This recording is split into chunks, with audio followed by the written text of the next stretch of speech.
అండి, welcome back to సరదాగా సువర్ణ. So నేనైతే ఈరోజు ఒక్క విషయం షేర్ చేసుకోవాలని వచ్చానండి. నాకు కూడా రీసెంట్గానే తెలిసింది. సో మీతో షేర్ చేసుకుందామని వచ్చాను. అదేంటి అంటే మోస్ట్లీ మనందరికీ తెలిసిందే, మనీ ప్లాంట్ ఇంట్లో పెంచుకోవడం వల్ల పాజిటివ్ వైబ్స్ అయితే ఇంట్లో ఉంటాయని. సో అది పెట్టే ప్లేస్ కూడా పర్ఫెక్ట్గా ఉండాలంటండి. దాన్నైతే మనం ఆగ్నేయంలో పెడితే బెటర్ అంట.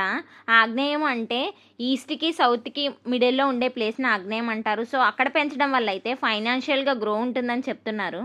ఇంకొక పాయింట్ కూడా ఉందండి. అదేంటి అంటే మనీ ప్లాంట్ యొక్క లీవ్స్ ఎల్లోగా టర్న్ అవుతున్నప్పుడు ఇమీడియట్గా ఎప్పటికప్పుడైతే కట్ చేసుకుంటూ ఉండాలంటండి. లేదు అంటే ఇంట్లో వాస్తు దోషం అనేది ఏర్పడుతుంది అని చెప్తున్నారు. ఈశాన్యంలో పెట్టడం అయితే మోస్ట్లీ అవాయిడ్ చేయమనే చెప్తున్నారు. మన బ్యాడ్ లక్ ఏంటంటే విలేజెస్లో దొరికే గ్రీనరీ కానీ ఫ్రెష్ ఎయిర్ కానీ సిటీస్లో అయితే అస్సలు దొరకట్లేదండి. పొల్యూషన్ కూడా బాగా ఎక్కువైపోయింది. సో మీకున్నంత ప్లేస్లో మీరు మాత్రం ఏదో ఒక ప్లాంట్స్ని పెంచడానికి అయితే ట్రై చేయండి. సబ్స్క్రైబ్ చేయడం మాత్రం మర్చిపోకండి. See in the next video. Bye.